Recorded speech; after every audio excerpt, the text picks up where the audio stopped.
Hi hello friends, நான் உங்கள் தோழி கீதா எரிமலை சிறகுகளிலிருந்து பேசுகிறேன்.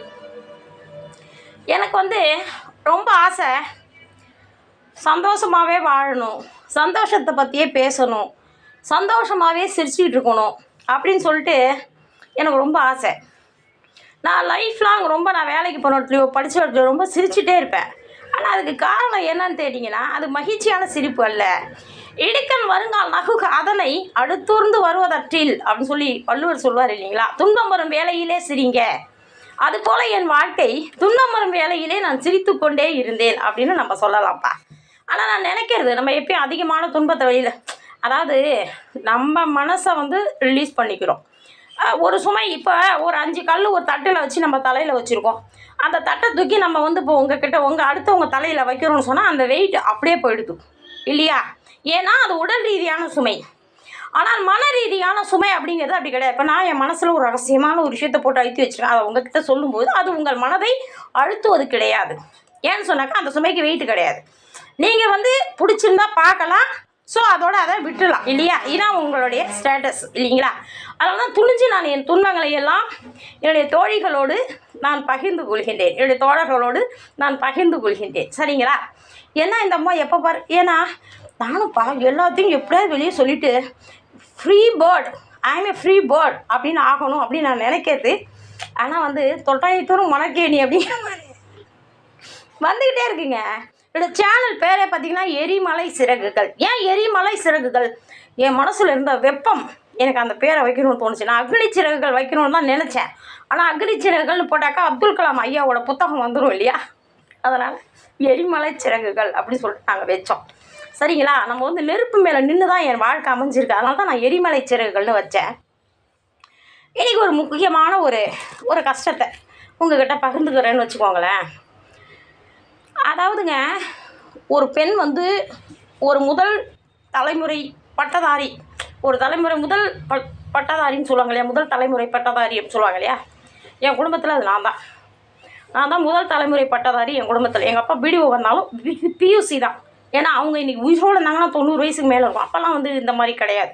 ஜஸ்ட்டு படித்து அங்கே பியூசி முடித்தாங்க, வேலைக்கு வந்துட்டாங்க அவங்க. இந்த மாதிரி காம்படிஷன் காலம் இல்லையா?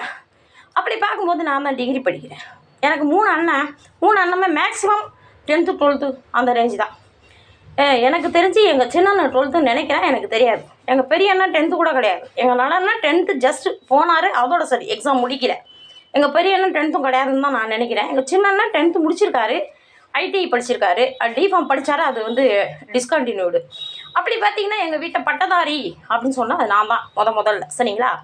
அப்போ நம்ம குடும்பத்துலேருந்து ஒரு பெண் படிக்க போகிறாங்க அப்படின்னு சொன்னால் அவங்க எப்படி இருக்கணும், அந்த குடும்பம் எப்படி நினைக்கும்? இன்றைக்கி நான் ஒரு ஆசிரியராக இருந்த வரைக்கும் ஒரு கல்லூரி மாணவிகளை நான் பார்த்துருக்கிறேன். ரொம்ப மிக ஆடம்பரமாக ட்ரெஸ் போட்டு வராங்க. நான் கூட சொல்லுவேன்மா, இப்படிலாம் ஒரு கோயட்டில் படிக்கிறோம், அப்படிலாம் ட்ரெஸ் போடக்கூடாதுமா, அது சைலண்ட் கம்யூனிகேஷனாக அமைஞ்சிரும் அப்படின்னு சொல்லுவேன். அதாவது பொண்ணு செம்ம அழகாக இருக்கா, ஒரு ட்ரெஸ்ஸு அதை விட அழகாக இருக்குது, திரும்பி பார்க்க ஆரம்பிச்சிடுவாங்க இல்லையா? நான் பேரண்ட்ஸை கூட சொல்லுவேன், இப்படிலாம் ட்ரெஸ் போட்டு அனுப்பாதீங்க உங்கள் பிள்ளைங்களை, கோயட்டில் படிக்கிறாங்க, நாமளே சும்மா இருக்கிறவங்க சொரிஞ்சு விட்ட மாதிரி ஆகிடக்கூடாதுன்னு நான் சொல்லுவேன் சார். அது போலங்க, பிஏ படிக்கிறோம். பிஏ படிக்கும்போது ஃபஸ்ட் இயரு முடிச்சிட்டோம். 5 பாவாடை தாவணி தான், 5 செட்டு பாவாடை தாவணி, எக்ஸ்ட்ரா ஒரு 3 செட்டு வீட்டில் இருக்குன்னு வச்சுக்கோங்களேன். தீபாவளிக்கு தான் ட்ரெஸ் எடுப்பாங்க எங்கள் வீட்டில். பொங்கலுக்கு எங்களுக்கெல்லாம் ட்ரெஸ் கிடையாது. எங்கள் அக்காவுக்கு மட்டும்தான் சேலை. அவங்களுக்கு பிறந்த நாளைக்கு சேலை எல்லாத்துக்கும் உண்டு, எனக்கு கிடையாது. நாங்கள்லாம் ஏன் பிறந்தோடல பூமியில் வாழ்ந்துக்கிட்டு இருக்கிறோம். 3 செட்டு எக்ஸ்ட்ரா இருக்குங்க. 5 செட்டு. திங்கக்கிழமைனா ஒரு பாவாடை சார். அதை நான் இந்த ட்ரெஸ்ஸில் வரேன்னா எங்கள் பசங்க சொல்லுவாங்க, கீதா சிவப்பு கலர் தாவாணி போட்டுக்குன்னா இன்றைக்கி செவ்வாய்க்கிழமை, அந்த கணக்கில் சொல்லுவாங்க. அந்த மாதிரி 5 ட்ரெஸ்ஸு மடித்து வச்சுக்கிட்டு அதை ஒரு அயனிங் கூட கிடையாது, துவைச்சி மடித்து காய வச்சு எடுத்து வச்சுக்கணும், அவ்வளோதான். வீட்டில் ஒரு பழைய எங்கள் அக்கா கட்டின பழைய பாவாடைங்க, கந்தல் அது மாதிரி நாங்கள் சின்ன பிள்ளையிலேருந்து அப்படியே வளர்ந்துட்டோம்ப்பா. சரி, யூஜி முடிக்கிறோம். செகண்ட் இயரில் எங்கள் பாப்பா இறந்துட்டாங்க இல்லையா? இறந்து போனால் அந்த ஒரு ட்ரெஸ்ஸு, அவங்க உயிர் விட்ட ஒரு ட்ரெஸ் இருக்குது இல்லையா? அந்த ட்ரெஸ் இன்னமும் நான் வச்சுருக்கேன் படைக்கிறதுக்கு. இப்போ ஒரு இடையில கொஞ்ச நாளாக படைக்கிறத விட்டுட்டாங்க. ஒரு 5-6 வருஷமாக அதை வீடு கட்டுற இதில் தொடங்கி எனக்கு ரொம்ப நிம்மதி இல்லை. நம்மளே சாவர கண்டிஷனில் இருக்கோம், இது என்ன நம்ம படைக்கிறோன்னு சொல்லிட்டு அதை படைக்கிறதுல விட்டுட்டேன். நினச்சிக்கிறது சமைச்சு ஸ்வீட் வாங்கிட்டு சாமி அது படத்துக்கிட்ட வச்சுட்டு பூ வச்சு விட்றது, அதோட சரி. எம்ஏ போகிறேன் சார். நான் பிஏ முடித்தேன். தங்கச்சி இறந்து போனாங்க இல்லையா பிஏவில், செகண்ட் இயரில் அவங்களோட துணிமணி 3 மீந்துச்சு, ஒரு 4 ட்ரெஸ்ஸு. அந்த 4 ட்ரெஸ்ஸை தூக்கி என்கிட்ட கொடுத்தாங்க சார். அதோட சரி, என் தங்கச்சி இறந்ததும் அந்த வருஷம் தீபாவளிக்கு துணி இல்லையா.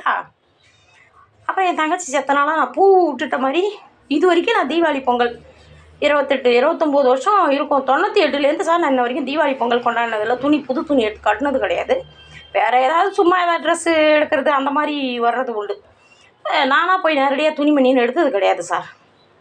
தீபாவளி பொங்கலும் கொண்டாடுறது கிடையாது. இந்த 30 வருஷத்தில் கொண்டாடினது கிடையாது.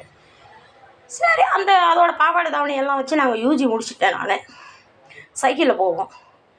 எம்ஏ வந்து போகிறதுக்கு சார், எம்ஏ வந்து சேரீயில் தான் வரணும்னு சொல்லிட்டாங்க அப்படின்னு சொல்லிட்டு எங்கள் அம்மாட்ட சொல்கிறேன்.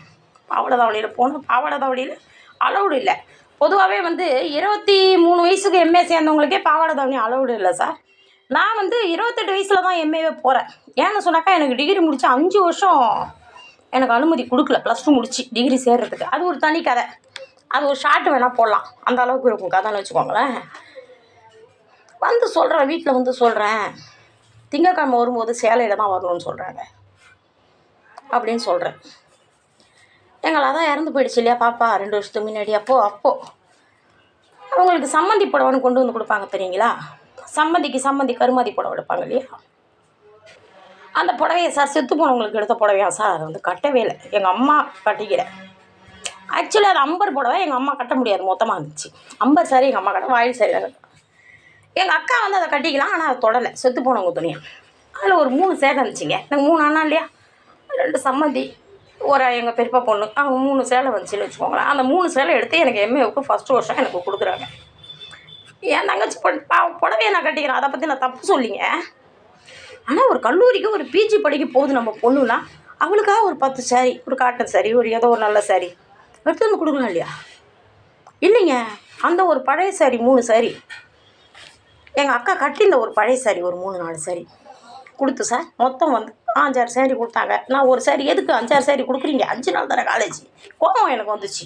5 நாள் தானே காலேஜ், எதுக்கு 6 சேலை கொடுக்குறீங்க, இந்த ஒரு புடவை வச்சுக்கோ அப்படின்னு சொல்லிட்டுங்க.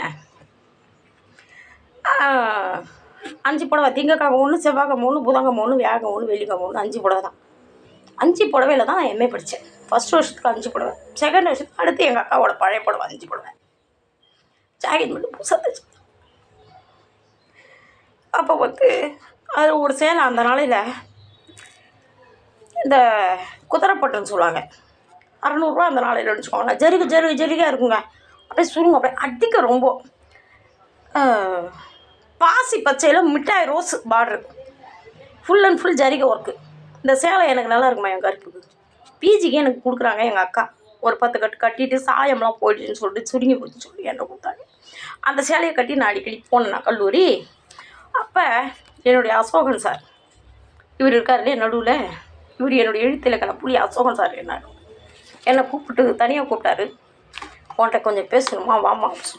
என்னங்க ஐயா, எனக்கு மனசில் ஒரு ஆசை இருக்குது. நீ எம்ஏல என்னோட மார்க் எனக்கு சிறப்பாக எடுத்து கொடுத்த, அதனால் எனக்கு வந்து நீ என்னை கௌரவிச்சிருக்க. தமிழ்துறையில் நீ ஒரு சிறந்த மாணவி.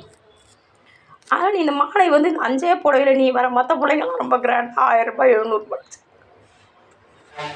நீ இப்படி வர கீதா, இது எங்களுக்கு விருப்பம் இல்லை. நான் வந்து என் சம்பளத்துலேருந்து 10 சேலை எடுத்து வரணுமா அப்படின்னு எங்கள் அசங்க ஐயா கேட்டார். இல்லைங்க ஐயா, நான் 10 சேலை எடுத்து கொடுக்குறேன்னு கேட்டாக்கா அவனோட தொடர்புன்னு எங்கள் வீட்டில் சொல்லுவாங்க. வேணாம் எனக்கு. அப்புறம் ஒரு சில மேடம்களும் கேட்டாங்க, எம்மா கீதா நாங்கள் சேலை எடுத்தோம். வேணாம் மேடம், எங்கள் வீட்டில் வேறு யார்கிட்ட வாங்கிட்டு போனால் தப்பாக பேசுவாங்க, வேணாம். சரி, புடவை தான் இந்த கண்டிஷன் தான் சார். 97 என் தங்கச்சி செத்து போச்சா. ஆக்சுவலி அதான் வந்து லவ்வர்ஸுக்குள்ளார எந்த பிரச்சனையும் கிடையாதுங்க, இறந்து போகலாது. எங்கள் அம்மாவும் எங்கள் அக்காவும் திட்டம் போட்டு தான் அந்த பொண்ணு இறந்து போச்சு. ஆனால் இவங்க ஊரில் என்ன கதை கட்டுறாங்க, போன இடத்துல யாரோட பழகிடுச்சு, அவன் வந்து ஏமாற்றிட்டான், அவன் வேண்டான்ட்டான், அதனால் சூசைட் பண்ணிச்சு சொல்லிட்டு இவங்க ஊரில் கதை கட்டி விட்டாளுவோம். ஏன்னா உள்ளே இருக்கிறவங்களுக்கு தானே தெரியும் உண்மை நிலவரம். அதனால் வந்து என்ன சொல்கிறாங்க சார், இன்க்ளூடிங் எங்கள் நடனம், இது வந்து இனிமேல் காலேஜ் போகக்கூடாது, இனிமேல் இதுவும் ஊர் மேய ஆரம்பிச்சிடும். இது போகக்கூடாதுன்னு சொல்லி சார் என் புத்தகத்தெல்லாம் கொண்டு வந்து போட்டு அந்த நேரம் சினிமாலாம் விட்டாங்க. புத்தகத்தெல்லாம் கொண்டு வந்து போட்டு மண்ணெண்ணெய் போட்டு தெரித்து கொளுத்த போகிறாங்க. நான் வந்து கையெழுத்து தூக்கு மாட்டிக்கு போயிட்டேன்.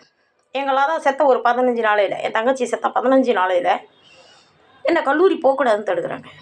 ஏன்னா நான் போனால் நானும் லவ் பண்ணிவிடுவேனா, நான் ஓடி போயிடுவேனா அப்படின்னு சொல்லி என்னை வந்து தடுத்தாங்க. நான் சொன்னேன், நான் கல்லூரி போவேன் தான், அப்படி நான் வீட்டில் தான் இருக்கணும் அப்படின்னு சொன்னால் நான் இப்போ தூக்கு மாட்டிக்குவேன்னு சொல்லி கயிறு எடுத்துட்டேன். கயிறு எடுத்து நான் தூக்கு மாட்டிக்க போகிறேன். சரி சரி அப்படின்னு சொல்லிட்டு அவங்க ஒதுங்கி போயிட்டாங்கன்னு வச்சுக்கோங்களேன். நான் பாட்டு அவங்கள்ட்ட எதுவும் கேர் பண்ணிக்கிறேன். நான் பாட்டு படிப்பேன். எங்கள் அப்பா ஒரு 500 கொடுப்பாரு. அப்போல்லாம் நான் வெறுவெல்லாம் பொறுக்குவேன். ஒரு வீட்டுக்கு ஒரு சிலிண்டர் காசு அப்போல்லாம் 400 380 சிலிண்ட்ரு, 97 அந்த மாதிரி. எங்கள் வீட்டிலலாம் சிலிண்டருன்னு ஒன்று ஆரம்பித்த காலத்தில் சிலிண்டர் வாங்கிட்டாங்க.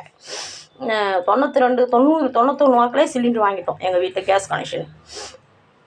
அதனால் வந்து அந்த சிலிண்டருக்கு நான் வெறுவெல்லாம் பொறுக்கி கொடுத்துட்டு சாணிலாம் கூட பொறுக்கி வந்து எறும்புட்டை தட்டிட்டு அந்த காசு வாங்கிப்பேன். 600 ரூபா காசு வாங்கிப்பேன் மாதம்.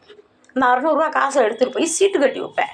எதுக்காகனா படிப்பு செலவு வேணும்ல. தீசிஸ் என் பிஹெச்டி தீசிஸு அதில் தான் நான் செலவு பண்ணேன். 20,000 ரூபா தீசிஸ்க்கும் வைவாவுக்கும் சேர்ந்து 20,000 ரூபா நான் சீட்டு கட்ட காசு வெறும் பொறுக்கி வீட்டுக்கு கொடுத்துட்டு எறுமுட்டை 4 பேர் குளிக்கணும். எங்கள் நலனை, எங்கள் அம்மா, எங்கள் அக்கா, என் தங்கச்சி, நான் எல்லாருமே வெந்நீரில் தான் குளிப்போம். அதுக்கு ஆகிற காசு சமைக்கிறது எல்லாம், பருப்பு போடுறது, சாதம் எல்லாம் வெறும் எடுப்பு உட்காந்து எருவிட்டு கொடுக்கணும். அதுக்கு அவங்க கொடுக்குற மாத காசு 600 ரூபா. அந்த 600 ரூபாயை பிபிஎன்னு சொல்லி ஒரு கம்பெனி விருதாசலத்தில் அப்போ இருந்துச்சு, மீனாட்சி ஃபர்னிச்சர். அதில் வந்து சீட்டு கட்டி அந்த காசை வாங்கி அதுதான் தீசி செலவுக்கு நான் அதை தான் பண்ணினேன். 2-3 வருஷமாக சீட்டு கட்டிட்டு வந்தேன். அப்போ இவர் அசோகனையே அந்த மாதிரி சேலை எடுத்து கொடுக்குறேன்னு சொன்னாங்களா. சரி தங்கச்சி போயிடுச்சு. அப்போ நான் ஒண்டி காலையில் ஏந்திரிச்சு எங்களாலலாம் டிஃபன் சமைக்க முடியாது. நீ காலேஜ் போகிறாங்கிறதுக்காகலாம் எங்களால் 9 மணிக்கெலாம் டிஃபன் சமைக்க முடியாது. நாங்கள் 10 மணிக்கு சூடாக தான் சமைப்போம். இந்த கிழமாடு வீட்டில் உட்காந்துருக்கு. ஏன்னா அந்த மாடு +2 முடிச்சு மாடு, அந்த மாடும் வந்து வீட்டில் தான் உட்காந்துருக்கு. இந்த 2 மாடும் சூடாக சாப்பிட பார்த்தோம் சாப்பாடு டிஃபனை. அதனால் சார் நாங்கள் 9:30 மணிக்கு தான் நாங்கள் சாப்பிடுவோம். அப்போ தான் சமைப்போம். கிளம்பி போக முடியாது. வீட்டில் கிளம்புனா 1.5 கிலோமீட்டர் சைக்கிளில் போகணும். பாலக்கரைலாம் ரொம்ப ரஷ் ஏரியா. சைக்கிளில் போக முடியாது அறக்க பறக்க. அப்போ தான் எங்கள் கூட படித்த பொண்ணு ஒன்று பாலக்கரையில் சைக்கிளில் போகலையே லாரியில் குக்கியில் மாட்டி சுற்றி போச்சு. அந்த பீரியடில் இவங்க வந்து எனக்கு நெருக்கடி கொடுக்குறாங்க கல்லூரி போகக்கூடாதுன்னு சொல்லிட்டு. அப்போ நான் என்ன செஞ்சேன், நீ இனிமேல் எனக்கு சாப்பாடு கொடுக்க வேணாம், காலை டிஃபனே சமைக்கலாம், அப்புறம் எங்கள் மத்தியான சாப்பாடு சமைப்படுவா. 1998 2016 வரைக்கும் நான் காலை சாப்பாடு கிடையாது, மதியான சாப்பாடு கிடையாது. ஞாயிற்றுக்கிழமையில் வீட்டில் இருந்தெல்லாம் சாப்பிடுவேன். அசைவம் சமைப்பாங்க மேக்ஸிமம். அவ்வளோ சொன்னையெல்லாம் பார்த்தோம்னா இந்த வீட்டில் வாழவே கூடாதே. சாப்பிடுவேன். ஆள் நல்ல பாடியாக தான் இருப்பேன். ஒரு வேளை நிட்டாலும் நல்லா மாடு கழின்னு தண்ணி மஞ்சள் மாதிரி மேய்ச்சிடும். காலையிலேயும் சாப்பாடு கிடையாது, மதியானமும் சாப்பாடு கிடையாது. எல்லா பிள்ளைங்களும் சாப்பிடும். நாங்கள் அந்த டேபிள் மேலே குனிஞ்சு தூங்குவேன். அப்புறம் பசங்களாம் என்ன சொன்னிச்சு, கீதா நீ சாப்பிடாம உட்காந்துருக்கேன், இந்த கடைசி டெஸ்கில் வந்து படுத்து தூங்கு கீதா, படுத்து தூங்குவேன் வகுப்பில். பிஏவில் சரி எம்ஏவில் சரி.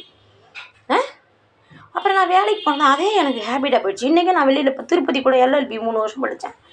நான் சாப்பாடு ஏன்னா எனக்கு வெளியில் போய் சாப்பிட்றதுக்கு எனக்கு அன்கம்ஃபர்டபுளாக தோணுச்சு. பழகிடுச்சு இல்லை, பட்னி தான். வெளியில் போனேன்னா நான் பட்னி தான்.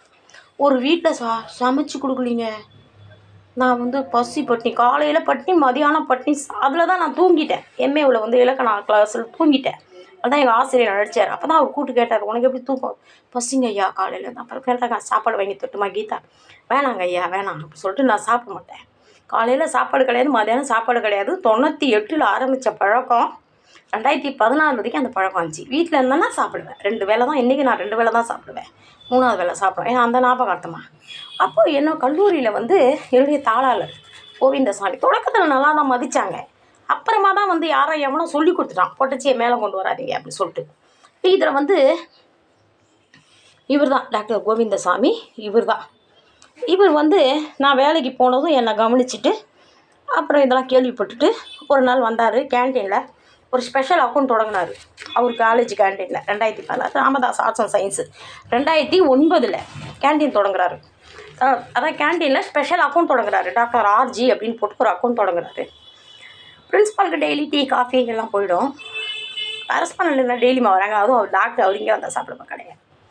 அவர் என்ன சொல்கிறாரு, கேன்டீன்காரங்கள்ட்ட இந்த மாதிரி கீதான்னு ஒருத்தவங்க வருவாங்க, அவங்க எதை கேட்டாலும் நீங்கள் ப்ரொவைட் பண்ணணும். எதை கேட்டாலும் 10 சாப்பாடு கேட்டால் நீங்கள் ப்ரொவைட் பண்ணணும். ஏன்னா அது ஆர்ஜியோட அக்கௌண்ட், ஆர்ஜி பணம் கட்டுவார் அப்படின்னு சொல்லிட்டு கேன்டீனில் சொல்லிட்டாங்க.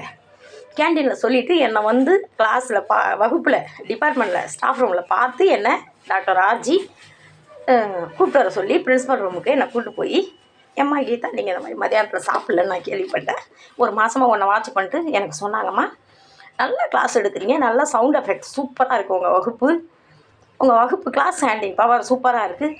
ஆனால் பசியோடு எடுக்கிறத விட நீங்கள் இன்னும் சாப்பிட்டு எடுத்திங்கன்னா இன்னும் எனர்ஜியாக எடுப்பீங்க.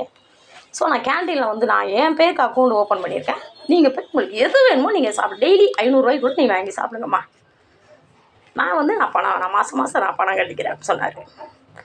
நீங்கள் கேட்டதுக்கு ரொம்ப நன்றிங்க ஐயா. நான் அந்த அக்கௌண்ட்டில் போய் ஒரு டீ கூட வாங்கி குடித்தது இல்லைங்க. கிட்டத்தட்ட நான் அதுக்கப்புறம் அந்த கல்லூரியில் 7.5 வருஷம் நான் ஒர்க் பண்ணியிருக்கேன். ஒரு டீ கூட அந்த அக்கௌண்ட்டில் நான் வாங்கி குடித்தது கிடையாது. எல்லா ஸ்டாஃபுக்கு என்னவோ அதுதான், அங்கேருந்து ஒரு டீ வந்துச்சுன்னா, ஆனால் மற்ற ஸ்டாஃபுங்களுக்கு தான் போய் பேசி 2-3 வருஷம் டீ எதுவுமே கிடையாது. நான் வந்து போய் பிரின்ஸிபால் சார்கிட்ட பேசி, சார் அந்த இன்ஸ்டியூஷனில் அதை கொடுக்குறாங்க, நான் வீட்டில் பிச்சைப்பட்ட அந்த மாதிரி பேசி ராமதாஸ் ஆர்ட்ஸ் அண்ட் சயின்ஸில் 3-4 வருஷம் கழிச்சு எல்லா ஸ்டாஃபுங்களுக்கும் டீ ப்ரொவைட் பண்ணுறதுக்கு 2 வேளையும் நான் ஏற்பாடு பண்ணி சொன்னேன். அப்புறமேலும் கொடுத்தாங்க. ஆனால் அந்த ஆர்ஜி சார் எனக்காக ஓப்பன் பண்ண அக்கௌண்ட் ஒரு 5 பைசாவுக்கு கூட நான் எதுவும் வாங்கிக்கிட்டது கிடையாது. என்னை வந்து ஆனால் அவமானப்படுத்தி வேலையை விட்டு தொட்டி பைத்திய காட்சின்னு சொல்லி அனுப்பிச்சி விட்டாங்க. இந்த மாதிரி கஷ்டங்கள்லாம் நீங்கள்லாம் யாராவது பார்த்துருக்கீங்களா? உங்கள் வீட்டில் ஒரு அக்காவோ ஒரு தங்கச்சோ இருந்து நீங்கள்லாம் படிக்க போனீங்கன்னா உங்களுக்கு எப்படி ட்ரெஸ் எடுத்து கொடுத்துருப்பாங்க, எப்படி சாப்பிட்டு, அதுவும் சாயங்காலம் வரலாம் அந்த ஒரு வேளை சாப்பாடை. அது நான் இப்போ தான் வந்துச்சு. காலைல சாப்பிட மாட்டேன்னா, மதியானம் சாப்பிட மாட்டேன்னா, சாயங்காலம் ஒரே பசியாக வருவடா. கடை அரிசி பொன்னி அரிசி வடித்து எங்கள் நடனா எங்கள் அக்கா எங்கள் அம்மா 3 பேர் சாப்பிட்டுட்டு 3 மணிக்கா சாயங்காலத்தில் ரேஷன் அரிசி போட்டு புழுங்கரிசி 1-2 அப்படி படித்து வச்சுருப்பாங்க. உனக்காக சூடாக சாதம் படித்து வச்சுருக்கோம் சாப்பிட சொல்லுவாங்க. ரேஷன் அரிசி தான் ஒன்றைக்கு. எங்கள் அம்மாட்ட இப்பப்போ கேட்பேன், ஏம்மா அப்படி செஞ்சு நீங்கள் 3 பேர் கடை அரிசி சாப்பிட்டீங்க, ஒன்றைக்கு ரேஷன் அரிசி வடித்து வச்சு. எனக்கு அப்போல்லாம் அது தெரியல, ஜெயந்தி தான் சொல்லுச்சு, சூடாக படித்து வைப்போம் அதுக்கு சோறுன்னு சொன்னிச்சு. அது திட்டம் எனக்கு தெரியல, எனக்கு அது பழகிடுச்சு ஃப்ரெண்ட்ஸ். அந்த ஞாபகத்தை நான் இன்ன வரைக்கும் வாழ்நிலையில் ரேஷன் அரிசி தான் நான் சாப்பிட்டுட்டு இருக்கிறேன். ரேஷன் அரிசி தான் இன்ன வரைக்கும் நான் 2 வேளையும் சாப்பிட்றேன். கடை அரிசி நான் சாப்பிட மாட்டேன், அந்த கவர்னாலும் தவறி சாப்பிடுவேன். இந்த மாதிரி கொடுமையெல்லாம் உங்கள் வீட்டில் நடந்திருக்குமா ஃப்ரெண்ட்ஸ்? எல்லோரும் சொல்லுங்க, கொடுமையெல்லாம் விட்டுட்டு வாங்க, எப்படி வர்றது, எதை மறக்கிறது எதை நினைக்கிறதுன்னு தெரியல ஃப்ரெண்ட்ஸ்.